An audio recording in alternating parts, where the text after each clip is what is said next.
Ever really thought about it? What's the actual difference between living in a democracy versus an autocracy? It all really boils down to one simple, powerful question. Who's in charge? Today, we're going to explore the two fundamental ways to rule and what that actually means for the people living under them. Right. So let's just jump right into that very question because it cuts through all the political jargon and complexity. Who gets to be in charge? I mean, how a country answers that single question, well, it defines just about everything for the people living there. When you strip everything else away, you're left with two core ideas, two totally opposite ways of thinking. On one hand, you've got rule by the many, the idea that power comes from the people, and on the other, you have rule by the one, where all that power is held by a single person or maybe a small group. So, here's our game plan for this explainer. First, we're going to kick things off with a super simple analogy to kind of get our heads around it. Then we'll dig into who really holds the power, what that means for your everyday life, and we'll even look at some important shades of control, because it's not always black and white. And finally, we'll wrap up by looking at the big trade-offs. Okay, so let's start with that analogy I mentioned. This is a really easy way to frame the whole thing. Just for a second, let's forget about politics and instead think about something you probably have in your pocket right now. Think about your smartphone.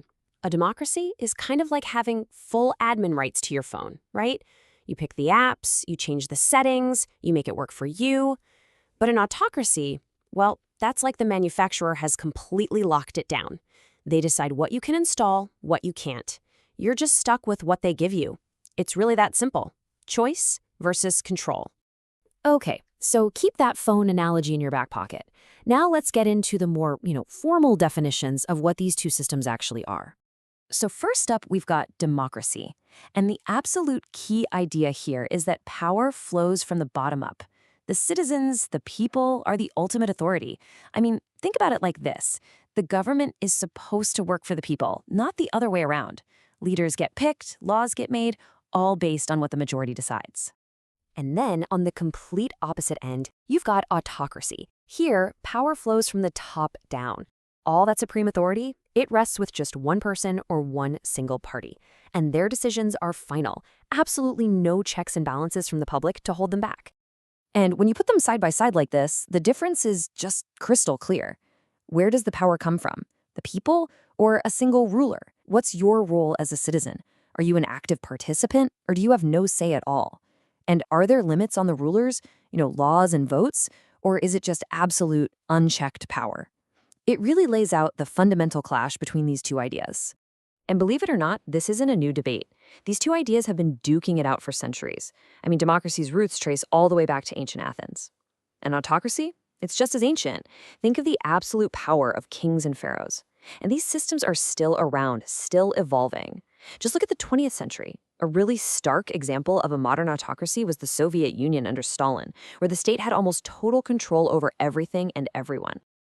Okay, so that's all the high-level theory, but let's bring it down to earth. What does all this actually mean for your day-to-day life? How does it really affect regular people? Well, the difference is pretty huge. In a democracy, the whole system is basically built on the idea that you have fundamental human rights and that they should be respected. You're allowed to have free will. But in an autocracy, the ruler has total control over what you can and can't do. And you, as a citizen, you just don't have any official say in how things are run. All right, so that's your personal freedom. But what about your wallet? What about your job, your property? How do these different systems handle the economy and wealth? So this is where it gets a little more nuanced, right? Because a system of government isn't always tied to just one economic system. You see a lot of democratic nations, for example, that have economic systems built to protect private ownership. On the flip side, you have some systems, often autocratic ones, that lean towards socialism. In that case, the government steps in to control how goods and services get distributed, all with a stated goal of making sure things are equal for everyone. Okay, now it's really important to get this next point. The word autocracy isn't just one size fits all. There are different shades of control. It's not always the same. So think of it like an escalation.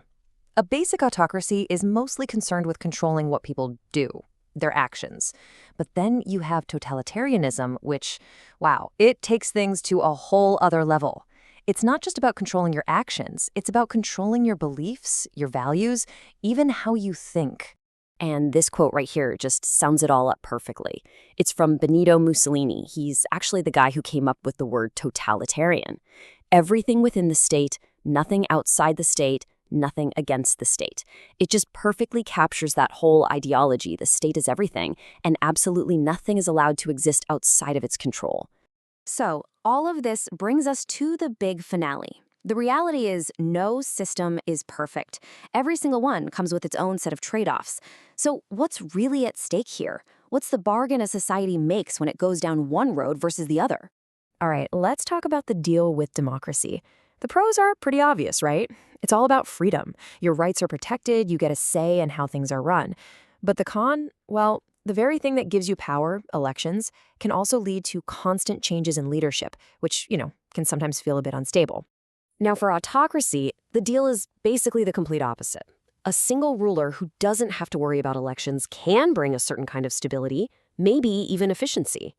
But the downsides, they are severe. You've got a huge potential for abuse of power, and it almost always comes at the cost of your basic human rights. So, when you boil it all down, what we've really been talking about this whole time is this ancient, timeless conflict. It's that constant tug of war between individual freedom on one side and state control on the other. And really, that just leaves us with the one question that every society in every generation has to grapple with. There are no easy answers here. It's a delicate dance between freedom and order. So it's worth asking yourself, what do you think? What's the perfect balance?